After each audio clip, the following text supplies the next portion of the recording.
Oi, boa tarde, eu sou a Débora Coker. Hoje o Canal Brasil vai exibir o espetáculo Cão Sem Plumas, que é um espetáculo que é a adaptação, que é um olhar sobre o poema Cão Sem Plumas, de João Cabral de Melo Neto. E é um poema em que as palavras desse poema são de uma precisão, de um rigor, de uma riqueza, de uma potência única para traduzir a natureza humana, para traduzir a natureza. E, bom, para mim foi um desafio muito grande, e foi tão grande esse desafio que a gente teve que fazer um 4D. A gente teve que trazer o cinema, a poesia, a música e a dança. Então, além do que, a gente juntou uma equipe, que é uma equipe que sempre trabalha com a Companhia de Dança Débora Coker, que é o João Elias, o Gringo Cardia, o Berma Cepas, o Jorginho de Carvalho, uma turma grande, bailarinos, assistentes e pessoas que fazem esse trabalho experimentar e caminhar. E junto com essa equipe, a gente se juntou uma equipe de pernambucanos, um parceiraço importante que não vai estar aqui hoje, mas que foi muito determinante nas escolhas dessa aventura, foi o Cláudio Assis. Cláudio Assis é um pernambucano, é um cineasta, é um pensador, é uma pessoa muito importante na cultura do nosso país, como ele olha para o nosso país, como ele filma, como ele fotografa, o que ele presta atenção, aonde ele vê riqueza, aonde ele vê possibilidade, aonde ele vê respeito. Então, o Cláudio me ajudou muito e dirigiu esse espetáculo comigo, eu dirigi o filme com ele. Esse espetáculo, eu sempre falei que é um híbrido de dança e cinema. Então, ele é um cara muito importante. Outro pernambucano super importante, que não está mais aqui, mas que foi quem me disse para trabalhar com Cláudio Assis, é o Cafi. Ele está aqui, sim. Ele está em Pernambuco, ele está em cada um de nós, ele está nesse Brasil. O Cafi é pai dos meus filhos, da Clara e do Miguel. O Cafi foi a primeira pessoa a me apresentar a palavra espesso. Foi a primeira pessoa a me dizer que o sangue de um homem é mais espesso que o sonho de um homem. Quando eu tinha 20 anos de idade, que a cabeça da gente está começando a entender, se conectar, ele falou: João Cabral, esse cara lida com as coisas como elas são, traz o valor, a emoção e a potência. Cafi fotografou, teve com a gente nas locações, teve com a gente nas escolhas, no caminho, na poesia. Eu perguntava para ele: tá certo? Estamos indo bem? Então é outro. Tem mais pernambucanos aí, tem Jorge do Peixe, que vai conversar com a gente, tem DJ Dolores, que esteve com a gente atravessando o rio Capibaribe, quando o rio Capibaribe se tornou o palco da gente na residência, que a primeira vez a companhia fez uma residência para fazer um espetáculo. João Cabral é danado, ele exigiu da gente que a gente fosse conhecer esse céu, essa terra, essa lama, esse ribeirinho, esse homem caranguejo homem. Ele exigiu que a gente fosse se conectar, tocar nessas palavras. E essa foi minha busca. Como eu ia encontrar cada palavra desse poema em cada parte do corpo? Como é que o corpo poderia construir essas palavras, essas ideias, essa emoção tão forte? Bom, eu sou apaixonada. Esse poema é meu livro de cabeceira. Eu todo dia leio, releio, eu todo dia penso nessas palavras e elas ajudam a minha trajetória. Eu continuo pensando nelas, eu continuo construindo através delas o corpo, a pele, a emoção, a dança de dentro para fora. Bom, eu vou convidar agora aqui a Inês Cabral, que é filha de João Cabral, e a Inês, ela é uma pessoa muito importante nesse trabalho, muito, muito. Para mim, ela representa, ela personifica, Oi, Inês! Tudo bom, Débora? Tudo. Então, eu estou falando como você é importante para mim nesse trabalho, né? Para mim era como se... Ai, eu fiquei sem cabeça aqui, vou melhorar. Melhorei, gente. Inês, você está Melhorou. ótima. A gente... eu estava sem queixo. A gente é danado, né? Para aprender essa tal de live agora, que é essa nossa nova linguagem, nova definição ética, né? A gente tem que ficar ligado. Enfim, eu estava dizendo para todo mundo como você é uma pessoa importante nesse trabalho para mim, né? Você me deixava nervosa, você representava para mim você representava o desafio. Eu só pensava nisso, eu pensava, ela tem que gostar, ela tem que aprovar, tem que passar pelo crivo da Inês. E eu me lembro do João, Elias, falando para mim, calma, já foi, está tranquila, a gente está com os direitos, a gente pode fazer, você não precisa disso. E alguma coisa dentro de mim precisava disso. Eu me lembro quando você foi ver o Belly no João Caetano e você me desafiou, quero ver como eu iria... Aí você mesma diz como eu ia falar dessa miséria, como eu ia conseguir trazer esse poema tão importante. Mas, enfim, eu vou tentar te perguntar, te falar algumas coisas que eu acho que são bacanas de todo mundo saber. E a primeira delas é qual foi a motivação de João Cabral de Melo Neto, em 1950, quando ele estava em Barcelona, se eu não me engano, estava longe do Brasil, longe do Pernambuco, que ele tanto amava. O que fez ele escrever Cão Sem Plumas? Olha, ele foi em 47, 48, ele estava em Barcelona e ele viu uma revista, numa revista dessas que tem consulado, dizendo que a expectativa de vida na Índia era de 28 anos e em Pernambuco era de 27. E na época era a idade que ele tinha, 27. Ele ficou muito impressionado com isso. Entendeu? Aí eu acho que é o primeiro poema social dele. Foi quando eu acho que ele se conscientizou da miséria e daqueles ribeirinhos no Beberibe, enfim, daquilo tudo que o Cão Sem Plumas fala. Porque nessa época, um país como o nosso, né, o equivalente, assim, se comparar a uma situação da Índia e estar numa situação ainda mais complicada, pior. Era algo pior, bem pior, né? Assim, eu acho que é quase que uma denúncia, né? Um poema, um poema manifesta, um poema que, você sabe, eu sempre costumo dizer, não sei se você concorda, porque para mim ele fala do rio Capibaribe, mas ele está falando de todos os rios, do descaso a todos os rios. Ele fala do descaso ao ribeirinho, mas ele fala do descaso a todos os marginalizados, a todos aos ribeirinhos. Os invisíveis.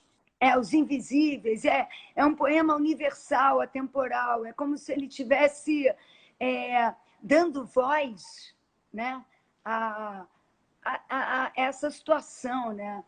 E para mim, é um poema que eu me lembro que muita gente localizava no Brasil e eu dizia, não é um poema humano, é um manifesto a favor da humanidade. Mas isso eu acho que é a qualidade dos artistas, né? Eles partem do pessoal para atingir o universal, entendeu? Ele fala do que é o quintal dele, mas todo mundo identifica como sendo o mundo. É uma situação, né? Não é isso que a arte faz? Cada um tem uma leitura e cada um leva para si, né? É, E cada um identifica. é. Agora, dizem que, você pode falar isso bem, dizem que João Cabral não gostava de música, era um cara sem afetos, sem sentimento. Eu, quando li esse poema, falei, peraí, fala aí você. É o Fala pra... seguinte, ele... Vou te contar uma coisa que eu acho, tá? Ele nunca me disse isso. Mas ele era muito tímido quando era criança, no colégio. E muito desafinado. É da família, tá? Então, o padre lá mandava ele jogar bola durante as aulas de música. Ele dizia que adorava essa situação, mas eu tenho para mim que um garotinho tímido ser posto em evidência por um defeito deve ter sido meio brabo para ele, né? E junto com isso, ele tinha horror de derramamentos sentimentais. E a música brasileira geralmente é muito sentimental. É uma coisa muito cheia de lágrimas e de emoções e de coisas subjetivas. E ele não gostava disso. E ele dizia que a música botava ele para dormir. Eu acho que ele se apaixonou pelo flamenco por causa da cadência, porque é um negócio que acorda, mesmo que você não queira. Você ouve a cadência do flamenco, onde você estiver, você vira para olhar, porque é brabo. Te põe em pé. Eu É, acho que era por aí. eu tenho uma impressão, eu acho que você pode Ele falar. gostava de frevo. Ah, tá. E Ele gostava gostava do capiba. é mesmo? E gostava do É. flamenco também, né? Ele E do gostava. flamenco, pois é. Que eram coisas que acordavam ele, que não botavam ele naquele estado de spleen, aquele estado melancólico, sabe? Agora, Porque ele dizia que ele... você me falou uma coisa bacana também, porque eu acho que existe uma diferença entre sentimento e emoção. E é impossível não dizer que essas palavras são carregadas de emoção, a emoção da razão, a emoção do pensamento. Conta essa história aí do Sequim, que estava falando O dele. Sequim, eu vi uma palestra do Sequim em que ele descreveu exatamente o que eu sempre senti e não era capaz de colocar em palavras. Que ele diz que a emoção de João Cabral, ela não é uma emoção que se derrama em lágrimas, ela é uma emoção que parte da razão. A proposta dele, como artista, não era falar do sofrimento dele, era fazer o leitor sentir a emoção. Então, de que maneira ele, em termos de razão, ele ia colocar as palavras certas para o cara que está lendo sentir a emoção, sem se derramar em lágrimas, entendeu?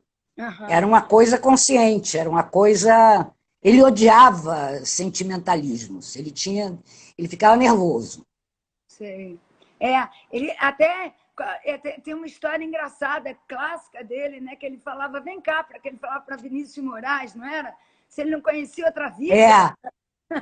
É, Vinícius, porque ele achava que Vinícius seria o melhor poeta da geração dele, eles eram muito amigos, se não tivesse descambado para o samba, né?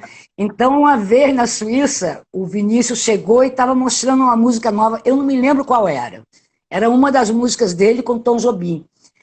Aí ele perguntou assim, vem cá, Vinícius, você não tem outra víscera para cantar, não? O pâncreas, o fígado, porque sempre o coração. Aí o Vinícius riu e ainda falou para ele, ai, Joãozinho, ainda vou musicar teu poema da cabra. Olha. O tom de voz do meu pai subiu os três tons, entendeu? Ele ficou histérico. Você não vai conseguir, não sei o quê, porque ele tinha realmente horror. E o poema da cabra, realmente, o próprio Vinícius falou, isso é uma tarefa inglória, é impossível. Por quê? É difícil musicar João É Cabral, muito difícil. porque, porque ele não segue o ritmo da respiração da gente. Ele segue, é dificílimo ler João Cabral alto. Mesmo ler é difícil. Você tem que pensar que horas que você vai respirar. Não é uma coisa que flui. Então, para musicar, tinha que ser Chico Buarque mesmo. Eu acho que, sabe, não é Não, mas exatamente a coisa mais fácil. você aprovou a nossa Jorge do Não, Tempo. maravilhoso, maravilhoso. Serra, E ele teria adorado também, porque não era uma coisa melódica, não era aquela coisa assim, é um troço, é uma trilha concreta, é quase que uma trilha de ruídos. Ele teria adorado, eu tenho certeza. Pena que ele morreu antes. E foi importante usar as palavras desse poema, elas foram muito o nosso timoneiro o tempo inteiro, né?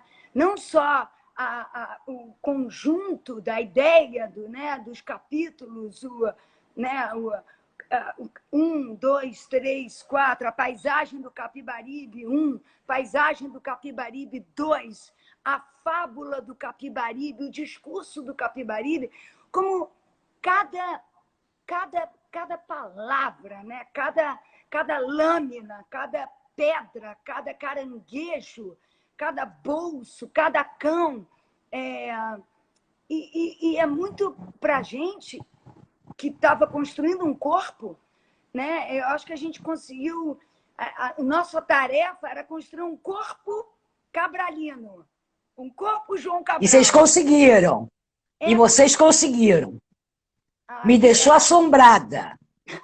Porque aquilo que eu te falei no Belly, porque eu não conseguia visualizar. E olha que eu sou de cinema, eu fotografo, eu escrevo, mas eu não conseguia visualizar. Eu falei, gente, isso é uma loucura. Que aí eu te perguntei eu quero ver como é que você vai conseguir fazer uma coisa dessa. E quando eu vi, eu fiquei assim, estatelada. Eu falei, caramba, não é que ela conseguiu, cara. Ela conseguiu. Mas me fala um pouco, porque João Cabral, ele viveu na Espanha, ele viveu no Brasil, onde mais ele viveu? E essa paisagem, esse rio Capibaribe, é assim como se eu sei que ele morou perto, no Rio de Janeiro, perto Sempre. do mar. Mas o mar não é a mesma coisa. O lance dele era com o rio, entendeu? E o rio Capibaribe foi diria Gil, a régua e compasso dele. Porque ele cresceu às margens do Capibaribe, ele viveu nos engenhos na margem do Capibaribe, ele nasceu no bairro da Jaqueira, às margens do Capibaribe, que eles chamam de Maré, e ele tem uns poemas que ele fala, que ele aprendeu a ler jornal vendo o Capibaribe passar. Entendeu? O Capibaribe era o laço dele com o mundo. Uhum. E ele sempre teve uma coisa especial com o Rio. Sabe? Mar, ele gostava, claro, ele era do Recife. Mas mar era uma... Não era como o Rio. Na fábula do Capibaribe, ele faz a luta do rio e do mar. Ele diz que o mar rejeita, o mar não... a maré, né, que sobe, que desce. E depois ele diz que o mar precisa do rio, aceita o rio, se mistura com aquelas flores de terra. É tão bonito isso, né?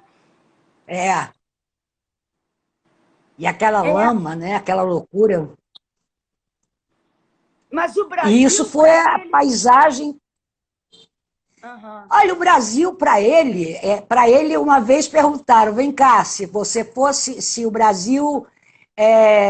Brasil declarasse guerra a qualquer país do mundo, você lutava por quem? Ele falou, pelo Brasil. Agora, se Pernambuco declarasse guerra ao Brasil, eu lutava por Pernambuco. Entendeu? Ele tinha essa coisa, ele tinha essa coisa bairrista que todo nordestino tem, né?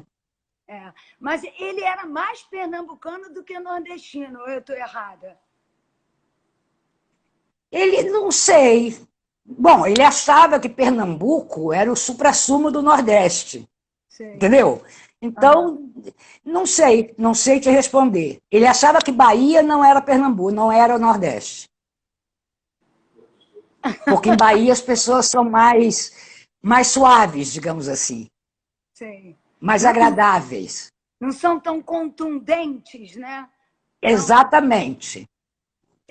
Exatamente. E ele gostava da Espanha, inclusive em comparação, por exemplo, com a Itália, ele brincava, ele dizia que a Itália era a Bahia da Europa e a Espanha era o Nordeste da Europa. Como é que é? Entendeu? Porque a Itália era a Bahia da Europa. Uhum. porque o italiano é mais malemolente, é mais... E a Espanha era o nordeste da Europa, porque o espanhol não é dramático, ele é trágico. Sim. Entendeu? O humor deles é negro, entendeu? A língua deles é mais assim, entendeu? Tanto que se você ouvir um espanhol falando, para cada palavra são 3 palavrões. É impossível você traduzir sem botar palavrão, entendeu? Agora, E eles entendi. são trágicos, né? Eu acho que ontem você falou sobre isso também, né? A gente falou da emoção, do sentimento, do drama, da tragédia. E você falou uma coisa que eu acho que é importante para as pessoas ouvirem. Quando você falou a história da maçã, do real. Ah, é.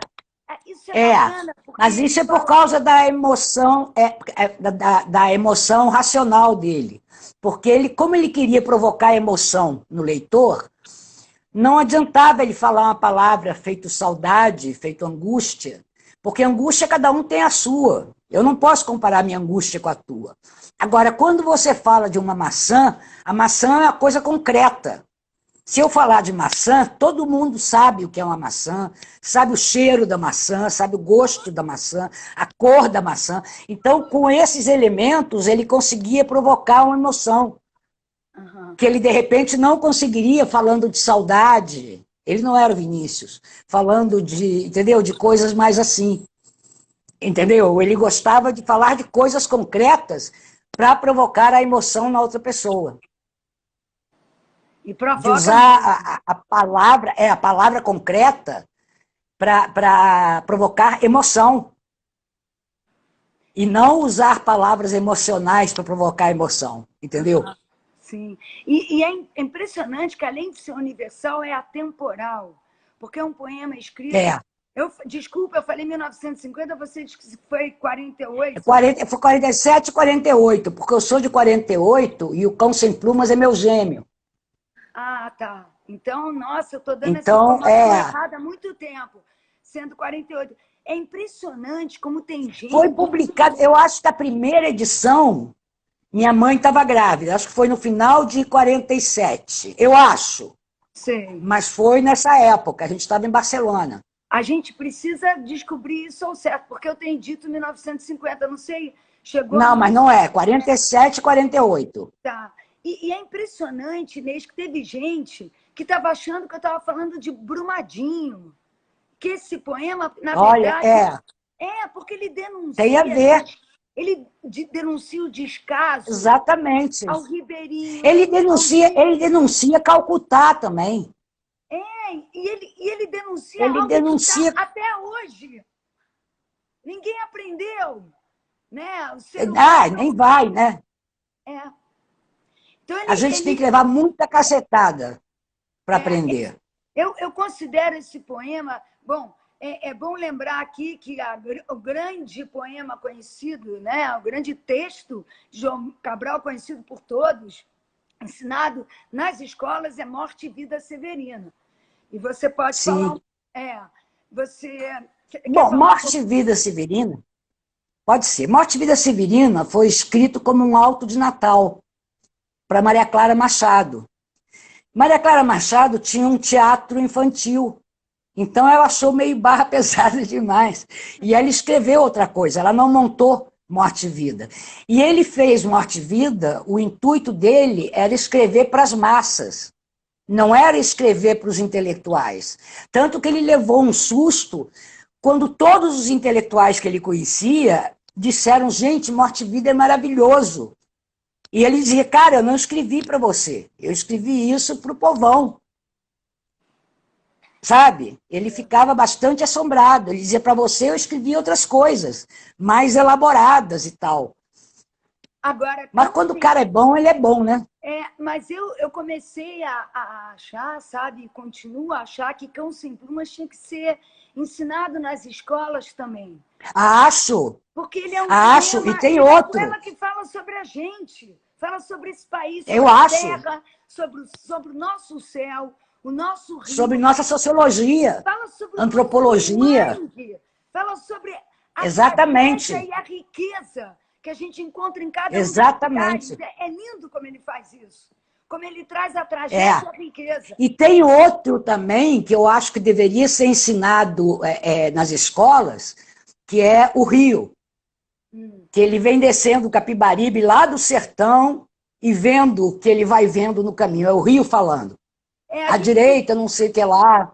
A gente tem que entendeu? E eu acho que esse geografia também tem uma pegada... Desculpa, fala. Não, tudo bem. Esse também tem uma pegada muito didática, entendeu? Uma pegada muito... Porque eu descobri há pouco tempo que esse pessoal mais jovem adora João Cabral. Claro. Inclusive gente que não tem muito hábito de ler. Eu moro aqui na Lapa, eu soube que aqui atrás da minha casa tem um boteco famoso, agora está fechado, que é o Beco do Rato, e uma vez alguém veio me contar que no Beco do Rato um garoto tinha feito um slam, ou um rap, ou algo do gênero, com um poema dele. Eu fiquei doida para ouvir, mas nunca, nem sei quem era o garoto, mas era um garoto jovem, era um menino, 18, 20 anos. Então é um negócio... esse nome Beco do Rato poderia ter sido dado por ele, né? Pelo João Cabral. Beco do Rato, poderia. É um lugar de samba. Foi dado pelos sambistas. É um clássico aqui na Lapa. Tem momentos no poema que ai, cadê? Aonde começa que ele vai associando, ele vai trazendo aonde começa o homem, aonde começa o rio na lama, a lama na terra, a terra no homem, onde começa o homem naquele homem. É muito bonito, é muito simples, é visível. Você sabe que o poema dele, as palavras são geográficas, é geográfico. São. Você visualiza. É aquela coisa dele ser concreto. É aquela coisa dele ser concreto. Ele quer que as pessoas visualizem o que ele está falando. Bom, olha só, Inês, eu acho que já estão brigando. Muito bom falar contigo. Para mim também, você continua... Diz para ela não brigar, não. Você sempre será um desafio para mim. Cada espetáculo... Ai, que isso! Você que é. Você tem que gostar, você tem que achar que eu estou evoluindo, sabe? Porque senão eu não... Ai, que bom, fico honrada. Mas você sempre evolui, né? Você sempre evolui. É o que faz de você o que você é, né? Vou te dizer que João Cabral, eu tenho muito agradecimento a seu pai, ao Cão Sem Plumas na minha vida, porque me fez ser mais rigorosa, mais contundente, sabe? Mas eu gosto... Ai, que legal! Eu gosto de ser uma judia nordestina. Tinha muitos, né? Tinha muitos. Dizem que os judeus nordestinos que fundaram Nova York. É verdade. Cafi contava história, eu achava que era mentira, mas parece que é verdade. Eu acho que tá entre a lenda e a verdade. Ninguém sabe direito. Meu tio Evaldo, às vezes, ele diz que isso é lenda. Eles foram para lá, e Evaldo é historiador, que eles foram para lá, mas que não foram só eles que fundaram Nova York. Que isso já é megalomania de nordestino. É que nem o Capibaribe e o Beberibe se juntam para formar para fazer o mar, o Atlântico, exatamente. Bom, eu agora vou chamar o Jorge do Peixe. Vou assistir, que eu adorei a trilha dele. Ele acho que ele fica muito honrado e orgulhoso de saber isso. Porque a gente ficava nervoso. Nossa, eu achei demais. Pensando que o nosso chefe, nosso mestre, não gostava de música, a gente ficava, caramba, a gente também achava que isso era lenda, hein? Isso é mentira! Ele ouvia música escondida de todo mundo. Não, era verdade. Era verdade. Eu só ouvi na vida ele ouvindo frevo, ouvindo flamenco e ouvindo Volta Seca. Aquelas músicas de sertão, do Lampião. É um cangaceiro antigo que já morreu. Só. Ele ficava irritado. Bom, mas você já confirmou... Foi bom falar contigo. Se é que ele tem ouvido a trilha... Ele ia gostar. Aprovaria. Aprovaria, eu tenho certeza. Aprovaria. Certeza absoluta. Tá certo, meu amor. Então tá, vou chamar agora o Jorge. Beijo grande. Temos Jorge Barretão ainda. Beijão. Beijo grande. Obrigada. Tchau.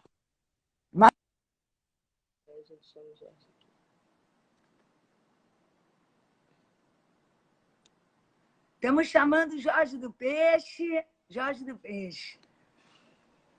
Jorge do Peixe. Chegando, chegando. Aguardando. Bom, galera, chegou, conectou. E aí? E aí? Diga aí. Fale, a gente estava falando, eu estava falando com a Inês, não sei se você estava ouvindo, mas de... Como ouvindo, sim, claro. Você acha que eu ia perder essa conversa aí? eu ficava mais nervosa que você, né? Pensando, falava, ai meu Deus, o João Cabral não gosta de música, que música que a gente vai fazer? Tem essa história, eu sempre pensei muito sobre isso. Mas desde a primeira conversa, a gente se conheceu na casa de Cláudio Assis, né? A ideia de Cláudio Assis, de ter alguém nessa trilha que fosse do Nordeste, né? Ele puxou esse modo de primeira instância, eu e Lira, né? Lirinha, do Cordel.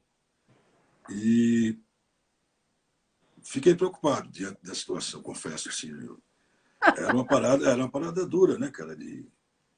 Eu lembro que você levou o livro de Inês, ainda está comigo. Né? Tem aqui uma frase dela: me devolva, por favor. Está comigo, Inês, depois eu mando.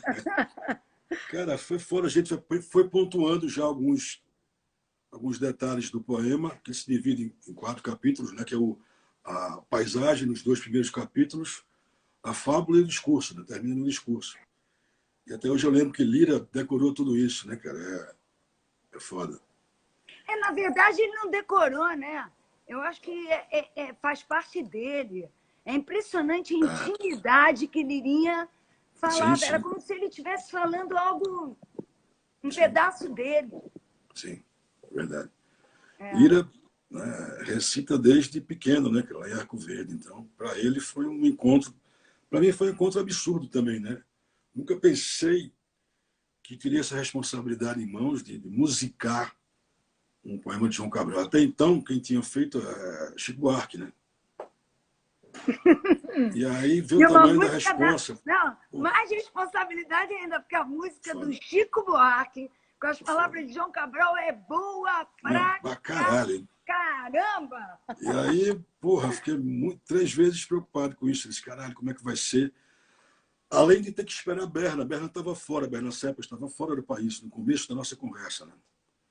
Então, eu lembro que a gente começou, Lira tinha feito umas bases, eu comecei também de uma maneira desenfreada, enfiei a cabeça naquilo e tal, trouxe esse livro, comecei a... Tanto é que não por acaso musiquei aquele trecho ali do Rio, né? Primeiro, o mar invade o Rio, aquele detalhe todo.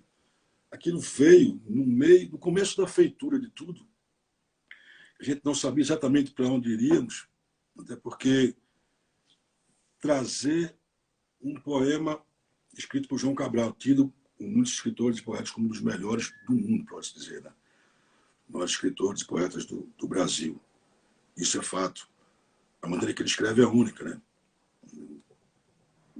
Uma certa violência ali. A maneira que... Acho que um escritor, Armando Freitas Filho, disse que ele era... que a poesia, que o poema era um muro intransponível, né? E até ele se perguntou como escrever outra coisa depois de ler isso. Né? Pela vontade, a maneira que ele descreve todo o percurso do Rio, da população ribeirinha, a violência que ele traz, o peso nas palavras, acho que é único, sabe? A maneira que ele escreve é única. Fala da faca que você me falou. Não, é o que o cara fala, que esse poema é uma faca sem cabo, é faca lâmina pura, né? Que é muito incisivo, realmente, é muito certeiro, é muito... Então, foi um desafio absurdo. Gosto de desafios, né? Cada disco é um desafio. Mas é diferente uma trilha de cinema e diferente fazer uma trilha para um espetáculo de dança. Para mim, foi o primeiro, né, nesses tempos, foi um desafio em vários aspectos, cara, assim, né? De ter que não só mostrar a música, estar dentro da ideia do poema, explorar o poema musicalmente, não saber que endereço musical você poderia dar aquilo. Primeiras conversas com o Berna, eu lembro, ele queria fugir desesperadamente de qualquer ideia de que fosse música popular ou música pernambucana, um certo maracatu, entre aspas. Ele disse, pô, a gente não vai poder fugir disso. Vai chegar uma hora que isso vai ser necessário. É porque a ida de vocês, da companhia Progresso Pernambucano, acho que foi a fase 2, né? Primeiro foram as conversas, de escolher momentos dos poemas ali, o que seria recitado, o que seria colocado nas músicas, a participação, Tainã participou, Lira, até um amigo nosso chileno acabou também recitando em espanhol, Arthur Lindsay também, né, a parte em inglês. Então, tudo sendo feito por etapa, tudo sendo feito naturalmente, na tora, assim, né? Eu acho que importantíssimo quando vocês foram para o Progresso Pernambucano. Você sabe que é incrível isso, Jorge, porque eu vinha trabalhando há 2 anos e alguns meses. Então, a gente via botando as palavras no corpo, ensaiando. Foi necessário para mim fazer outro roteiro diferente de João Cabral. João dividiu em 4, né? Paisagem 1, 2, Fábula. Sim. E Discurso. Eu tive mais capítulos, foi importante para mim. E eu estava ali, mas quando a gente chegou na residência, nessas 3 semanas, que a gente veio da onde o rio Capibaribe nasce, íamos descendo e chegamos... que o nosso palco foi aquele rio, aquele Marco céu. Zero, né? Fizeram Marco Zero, cara... experimento ali, que ele foi fora. Eu perdi isso, né? Eu não estava lá. Eu lembro disso. Mas você tinha show da Nação. Mas, cara, eu me lembro assim, como foi importante a gente ter se preparado para essa residência. Essa residência, ela foi uma experimentação tão intensa, com aquelas palavras, com aquele poema, tinha um comprometimento, tinha uma contradições para você se apropriar. Não era só experimentar aquilo, era se apropriar daquilo, sabe? E ver todo o Agreste ali de perto, captar aquelas imagens ali, não foi... Né? Depois, com todo aquele material, muito material, né? Muito material, saber separar aquilo, acho que é uma fase final também. E de adaptar, muita coisa mudou depois da viagem, eu acho, né? A própria coreografia, acho que muito mudou, né? Mudou. Acompanhei no começo ali. A favela era vertical. Quando a gente voltou da residência, ela se horizontalizou. Ela contaminou tudo, né? E eu me lembro que você falava para mim assim, quando vocês pisarem nessa lama, eu me lembro, antes da residência começar, para mudar tudo, e é verdade. Falei, quando vocês forem lá, vocês vão ter a ideia real do que é e do que ele viu, né? Que você está lá, no Capibaribe, na frente ali, e vocês começaram meio que para abrir bons caminhos. Começar pelo Marco Zero foi bonito ali, cara. Agora, você, Jorge, para mim, eu me lembro disso, né? O Berna, Berna sempre trabalho com ele, e ele estava preocupado. João Cabral é pernambucano, Cláudio Cis é pernambucano, está todo mundo nordestino, que não sei o quê, não pode. Ele estava preocupado. Ele era pernambucano, ele morou no Rio, depois morou na Espanha, enfim. Mas tinha que ter pernambucanos. Mas você trouxe isso, você trouxe os ritmos, a dinâmica, o cheiro, a musicalidade, de uma maneira super pernambucana e imediatamente se universalizou. Esse detalhe muito importante de trazer o universal, porque a maneira que ele coloca as coisas também é universal, mesmo sendo a visão da população ribeirinha e do travessia do rio Capibaribe. Mas aquilo ali é muito universal, entendeu? E quando se questionou no começo se usaríamos, né, os foguetes ou algo era inevitável isso. Tem uma hora que isso ia chegar, mas com a visão mais ampla também, universal. Você vê que tem... Eu vi que a Inês falou que ele ouvia frevo, flamenco e as músicas do cangaço. Que louco isso. Naquela parte das garças tem um frevo, que não é um frevo. Um frevo mais lento, é mais tocado por uma guitarra. Então, se você mudasse alguns instrumentos, aquilo não seria tão óbvio. Você veria um frevo de uma outra perspectiva, né? Mas Já fizeram, claro, enfim. Mas para o espetáculo ficou bonito. Aquilo contemplou aquela imagem toda ali. E essas 3 dimensões são absurdas, né? As imagens que o Claudão captou, né? Às vezes a imagem muito próxima do que está no palco, aquela conexão, a música e o poema cortando tudo. Então, tinha que se fazer essa conexão, né? Além de ter que ter umas músicas dançantes, mas nem sempre tão frenéticas, porque tinha momentos lúdicos ali, tal, aquele encontro da imagem com o espetáculo todo, a luz, enfim, tudo aquilo, né? Parecia, em alguns momentos, muito onírico ali, muito sonho, né? E foi, para mim, foi muito importante, eu não sei como é para você, mas para mim, por exemplo, a Rabeca, me lembro que o João falava muito, tem que ter a Rabeca, tem que ter a Rabeca. Uhum. Siba, Assim, né? Participação de Siba tocou Rabeca. Cara, quando o Siba entra naquela Rabeca no final, assim, a dimensão que aquilo tomou. A conexão, virou, né? Para mim, faz uma liga. Virou épico, virou mítico, sabe? Porque era uma coisa muito... Esse espetáculo, não sei como... Eu queria que você falasse isso na construção musical. Para mim era muito visceral, tribal, sabe? Essa coisa sim. do próprio João Cabral, né? Que era uma coisa muito intensa, incisiva, mas ao né? mesmo Ali, tempo né? seco, sabe? Sim, seco, total. É. Eu comecei a ver 1 ou 2 ensaios de vocês no Rio, quando fui ali, bem antes de começar a fazer algo com Berna, e vi os movimentos, né? Comecei a perceber que era muito de cadência, era muito percussivo também. Tanto é que você usou os pés, né? A trilha tem os pés dos bailarinos uma hora, Berna conseguiu colocar ali. O coco, né? Se vocês foram coco de Arco Verde, se viram de perto tudo aquilo ali, e não tem quem não se contagie com isso. Né? O coco, o frevo, está tudo presente ali. Um suposto maracatu de um outro viés, mas não tinha como fugir essas referências. Eu acho que é importante. Cara. Deixa eu contar uma história que eu acabei de me lembrar, falando do coco. A gente estava no meio da residência, e aí o Lirinha também estava fazendo show, estava em algum canto, me liga e fala, Débora, você tem que ir a Arco Verde conhecer o coco. Mas não estava no roteiro, não?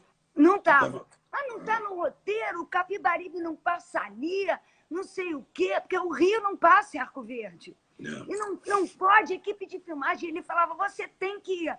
Aí eu tentei me conectar, liguei para ele e falei, Lirinha, não vai ter coco, a gente só tem essa noite.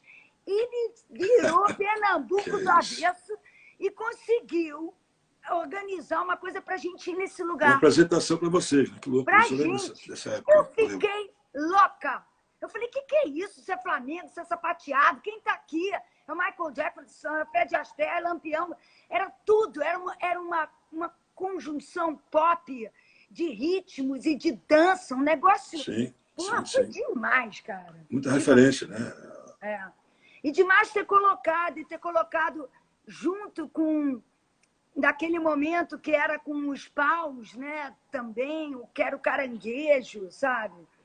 Sim, até a própria, acho que a balsa no final, até ali, sofreu modificação. Acho que em vários momentos você percebeu que mudou por conta da... Acho que os elásticos também, né? Tudo mudou no caminho ali, depois do Agreste Pernambucano. Engraçado isso. Mas quando você fez a canção e você cantou, quando você me mandou, eu falei, gente, confesso que eu pensei assim, ele conseguiu, porque eu brincando, eu falei para você, olha... Aquele trecho ali, cara, eu estava tão dentro da situação, eu não sabia o que exatamente, e eu não tinha olhado para o livro, aquilo ficou na minha cabeça, que foi o primeiro que a gente, acho que olhou na casa do A gente escolheu junto, lembra? Depois do ensaio aqui. Marcamos de caneta ali, determinados fragmentos ali. Isso ficou na minha cabeça. Primeiro, o mar invade o rio. Aí disse, caramba, e a ideia do mangue em si também, né? O encontro, o estuário, onde tudo se transforma, tudo se altera, a transformação de tudo ali. E ele, até esse sutil detalhe, né? Brancos lençóis, ele fala umas coisas que você não acredita, né? Você visualiza aquilo, quem morou, quem passou por essas paisagens, né? Acaba visualizando de maneira fácil no que ele escreve, né? Como o Armando Freitas Filho falou. é que fazer depois de ler esse poema, porque é muito certo, é muito sem rodeios, é muito incisivo, né? É a própria faca, a lâmina sem... Ele compara o mar a uma bandeira e o rio... Como é que é mesmo? Agora eu esqueci. É um cão, né?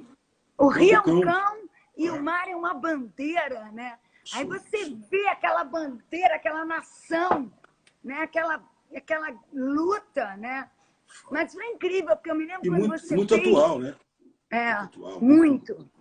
É um grito que funciona hoje de uma maneira mais original, porque é incisivo, porque é da maneira dele também. Essa visão dele. Então a gente tinha também que se virar e fazer algo da nossa maneira, dentro do universo que ele sugeriu, né? E confesso que não foi fácil. Né? Você encomendava alguma coisa assim, às vezes eu queria uma coisa próxima de uma valsa, era louco isso. Você dizia, puta, fazer uma coisa próxima de uma valsa, cara. E não, virou. Eu queria uma canção. Eu falava, esse espetáculo tem que ter uma canção. Chico fez uma canção para a Morte e Vida. Lembra que eu falava para você? E não só música frenética, né? Só isso que você quer. Puta, esse peso nas minhas costas ali. Caralho, fudeu agora. Eu caralho, botei. Eu falei, vou te lançar um desafio. Tem que achar essa canção, né? E a melodia veio pronta, cara. A melodia veio pronta. Do nada, eu estava uma certa noite em casa, tinha voltado, acho que do Rio, para São Paulo, e essa melodia veio junto. Né? Primeiro o mar invade o rio. Caramba, que é isso? Peguei na hora o celular, senão ia para o espaço, ia perder aquele momento ali. Essas coisas não vêm. Se você não pega, ela escapa e vai para o espaço. É foda isso. É. Muito bom. Ih, meu Deus. E Claudão, por que não tem essa live? Cadê Claudão? Claudão, eu comecei falando de Claudão. Claudão não pôde vir. Claudão tá lá, tá papai de Theo. E ele me imita, né? Eu tenho um Theo. Aí ele foi ter um Theo também. Mas Claudão tá sempre aqui com a gente. Claudão é cão. Agora, olha só, Jorge, eu vou conversar com o Barretão. Pô, manda um abraço, vou assistir também. E não posso deixar de dizer que eu sinto orgulhoso pra caralho de ter feito parte disso. Todos envolvidos, né? Todo mundo que estava dentro desse espetáculo. Vi uma vez só, no Centro de Convenções em Recife. Vou assistir hoje de novo pela TV. E a gente espera que ele volte a dar um rolê de novo depois da pandemia, né? Não, isso. Com certeza. E o espetáculo ele vai crescendo. Mesmo que eu fiquei muito com o filme junto, né? Porque o sync tem que ser, eu não posso. Se eu quiser aumentar, se eu quiser diminuir, eu sou uma pessoa que adora ficar mexendo. Tem que esticar o filme também, né? Não dá.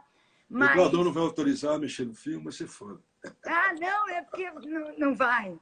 Claudão dá as confusão dele, não deixa isso, não deixa aquilo. Mas, enfim, eu acho que a gente chegou num lugar bacana desse espetáculo. Eu acho que agora ele vai crescendo a cada lugar do mundo que ele vai passando. E é impressionante, né? É impressionante como... Ele deu uma volta de quantos lugares, Roberta? A gente já fez Londres, a gente já fez Inglaterra, fizemos França, fizemos Estados Unidos, fizemos vários lugares. E é sempre muito... Ovacionado, ele povo pira, né? Emocionado, contundente. As pessoas falam, caramba, é uma pancada, é um soco no estômago. Né? É impactante pra caralho mesmo. É isso. Pô. Mas valeu. É isso. Ó, vou lá com o Barretão. Obrigado a todos os presentes. A gente vai chamar aí. Barretão. Jorge. Vamos embora. Só tenho a dizer que a gente se juntou com muito compromisso para honrar algo que nas nossas vidas, né? João Cabral, Cão Sem Plumas, a gente é só respeito, é só... Total, admiração eterna e João Cabral é único. Valeu, Débora. Beijo grande. Tá certo. Beijão. Vou assistir com o Barretão também. Valeu. Tá certo. Beijo grande. Tchau. Beijo. Agora, caçando aqui, cadê nosso mestre? Barretão.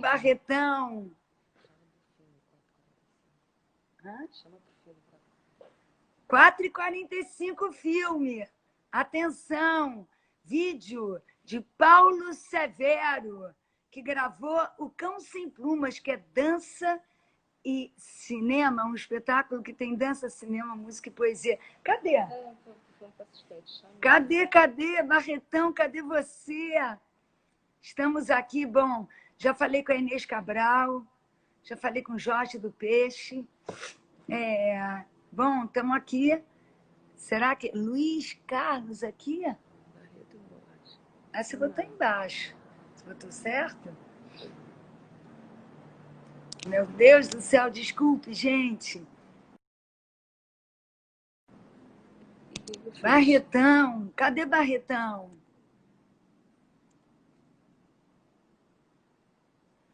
Cadê Barretão? Luiz Carlos Barreto Borges. Cadê o Barretão? Ó, qual o horário? 16h45. O horário é 16h45. Olá! E aí? Mestre dos mestres! Oh, minha querida, eu tenho 5 minutos para a gente falar, porque me avisaram que era 3h30. Depois passou para 15 para as 4. Depois passou para 4h10. Eu tenho uma conferência agora às 4h30. Oh, meu Deus! De suma importância política, do ponto de vista político, política cultural. Então, eu quero dizer que o seu espetáculo não é para a gente ficar teorizando em cima do seu espetáculo, porque ele é um espetáculo sensorial, né? A pessoa tem que ver, tem que assistir, não adianta falar, dizer que é magnífico, que é uma obra-prima, como eu acho, quer dizer, um espetáculo único em matéria de balé, não vi nunca no mundo em dança moderna, nada, nenhum espetáculo comparável. Do ponto de vista, é um espetáculo sensorial, né? Para os olhos, para os ouvidos e para o paladar, né? Também. É tão sensorial que ele abrange todos os nossos sentidos, né? Em matéria de Nordeste, esse espetáculo seu está... A importância para o Nordeste é a mesma que tem Vidas Secas e Deus e Diabo na Terra do Sol. Ui, entendeu? meu Deus do céu, Barretão! É isso aí. Deus do Então, céu! é preciso que as pessoas corram para assistir. Vai entrar agora às 4h15 para 5, não é isso? Isso. Enfim, quem não viu, não verá mais, entendeu? Porque esse espetáculo é como Pelé e Garrincha, né? Quem viu, viu. Quem não viu, não verá mais, nunca. E tem que ver ele através dos tempos, porque isso é um espetáculo eterno, que vai ficar aí daqui a 100 anos, ele será encenado com a mesma repercussão, com o mesmo... porque ele é uma obra que vai ficar na história da criação brasileira. Então, ele reúne ali poesia, cinema, literatura, tudo, a dança. Ele é um espetáculo completo. Me faz lembrar os tempos, vamos dizer, dos anos 40, 50, quando os artistas de diferentes segmentos, né, sobretudo no campo mundial, houve um intercâmbio muito grande entre poesia, literatura, prosa, imagem, cinema, uma busca, e você encontrou ali o seu espetáculo pode-se colocar como um espetáculo único no panorama da criatividade, em todos os setores, porque ele reúne tudo. tudo, né? E não adianta a gente ficar falando, tem que correr para ver. Né? Agora, eu queria te falar uma coisa que eu acho muito importante para mim, muito. Eu acho que a gente não teria feito esse espetáculo se não tivesse tido Vidas Secas. Isso independe de quem viu ou não viu o filme. Ele está no inconsciente da cultura e da arte do nosso país. Tudo que você fotografou, tudo que o cinema Glauber fez, tudo que vários... isso é que eu acho impressionante.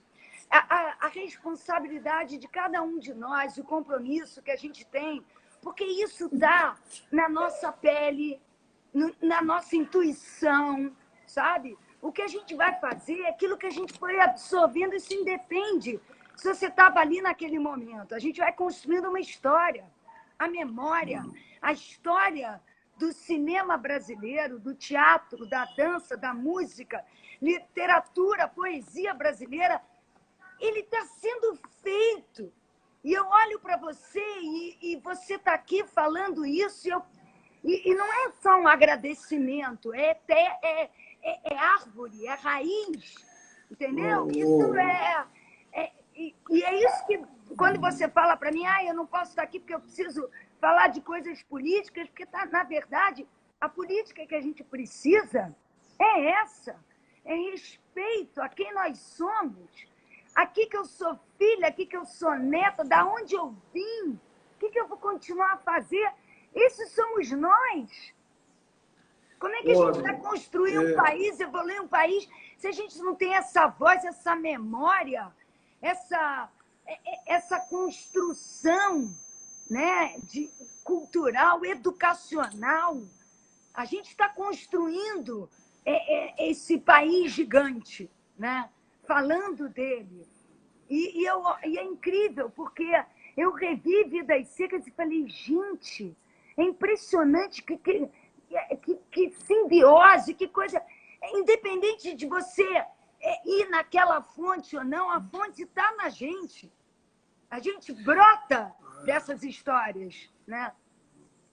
Olha, não sei se você se lembra, quando eu fui assistir a uma das últimas encenações no teatro, era aquele teatro lá na... Carlos Gomes. João Caetano. Carlos Gomes. Não, no Carlos Eu fui Gomes. com a minha neta, a Júlia. Com a que Julinha Barreto. Você tem que ver esse espetáculo e tal. Eu fui ver. E, quando terminou o espetáculo, eu estava quase que imobilizado pela carga que ele me transmitiu, né? Não só como nordestino, mas como ser humano, né? Porque não é uma coisa regionalista, né? Ele é universal.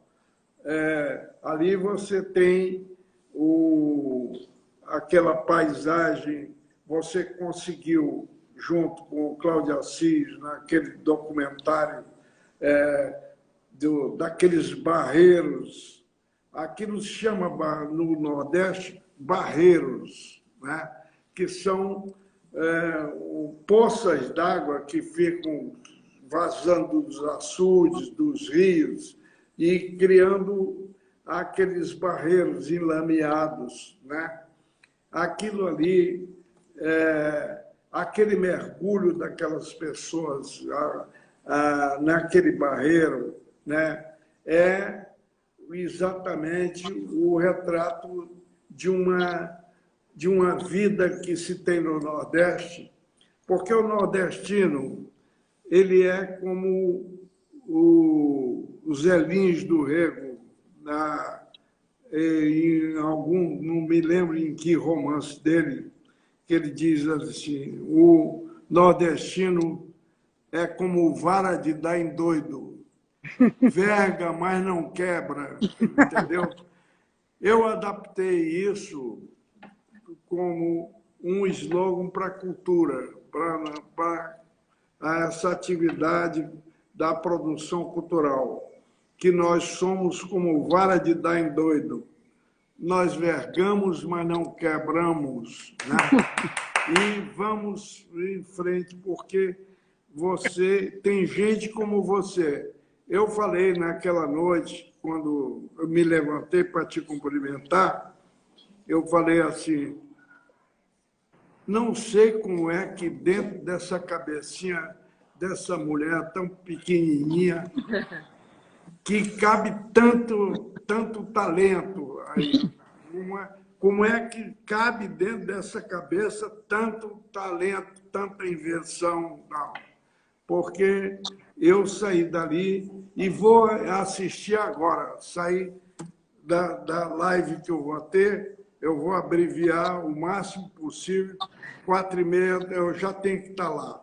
E para sair correndo, para não perder aqui, a Lucia ainda não viu esse espetáculo, então eu vou assistir de novo com ela, né?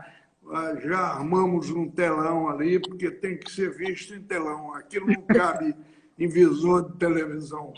A dimensão daquele espetáculo não cabe na televisão, né?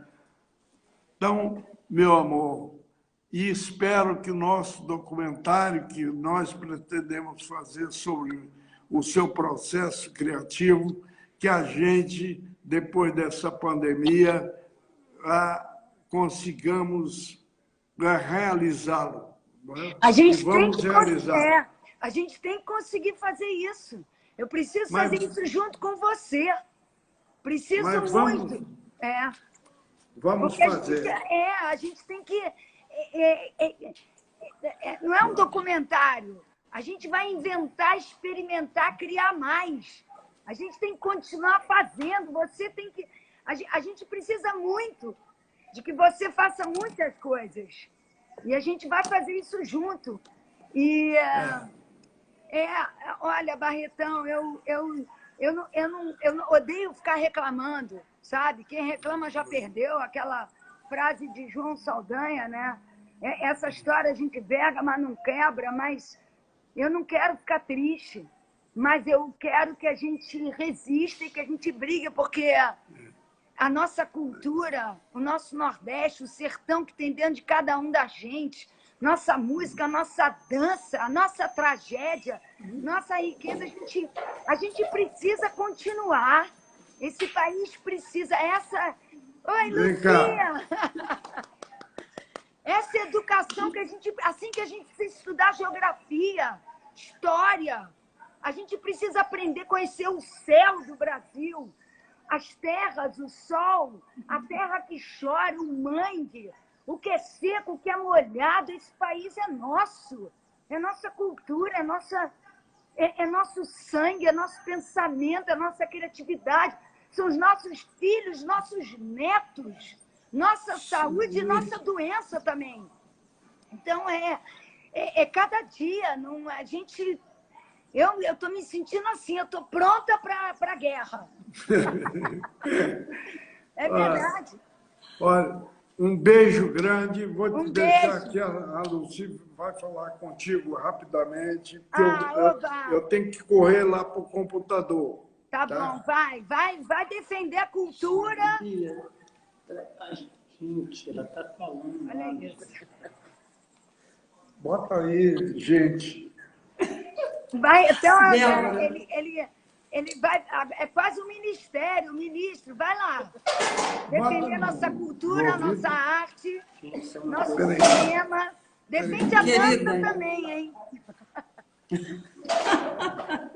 Querida, só quero dar um beijo em você e lhe dizer que faremos esse documentário, que é um grande, quer dizer, quem nos trouxe foi Julinha, né? Isso. Julinha que disse, temos que ver o Cão Sem Plumas, né? Naquele dia houve um problema qualquer que eu não pude ir, mas vou ver agora, né? Logo em seguida. E, Débora, eu quero te cumprimentar. Você tão pequenininha, tão miúda, e com essa força de vida aqui dentro. Isso é uma coisa que dá um ânimo na gente, sabe? Dentro dessa dificuldade toda, mas eu hoje estava até brincando com um amigo meu, o Arnaldo Nisquet, eu estava dizendo para ele, quando a gente se vê nessa situação, tem que pôr tudo de cabeça para baixo, entendeu? Revirar tudo. Começar de novo, porque a vida é um eterno começar de novo. E a gente tem que ter ânimo para isso, entendeu? Olha que está te falando uma mulher de 87 anos. Nossa, ai meu Deus! E acabou de te falar um homem de 92. Então, o casal aqui, ó, vamos lá. Querida, beijo grande. 1.000 milhões de anos. Vocês são parabéns.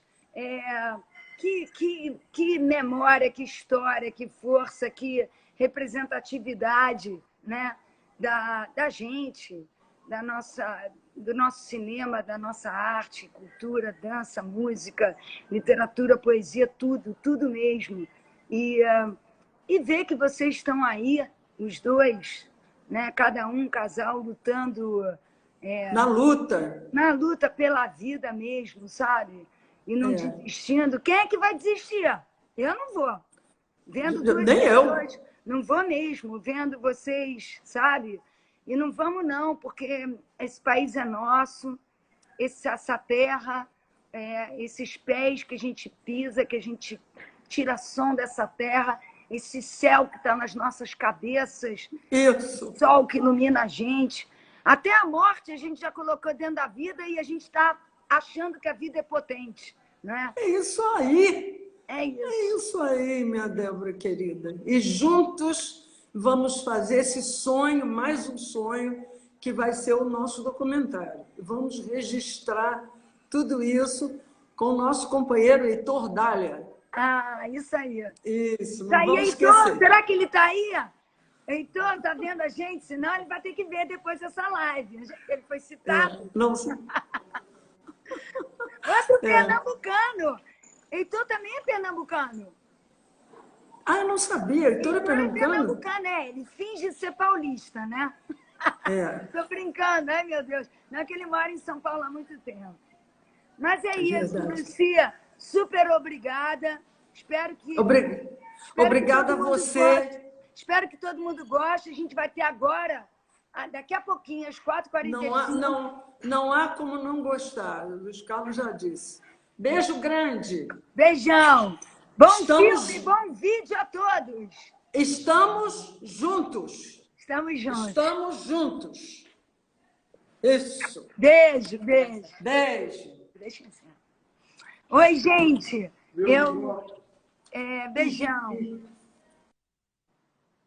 Então, 4h45 vai ter agora um vídeo feito pelo Paulo Severo, que filmou esse nosso espetáculo, que tem um filme da Metalinguagem, né? O filme do filme que está dentro do espetáculo, do palco da dança. E é isso. Viva a dança, viva o cinema, viva a poesia, viva a música, viva João Cabral de Melo Neto, viva o Cão Sem Plumas, que está aqui, na tragédia e na riqueza brasileira, resistindo. Bom espetáculo, bom filme a todos. Beijo.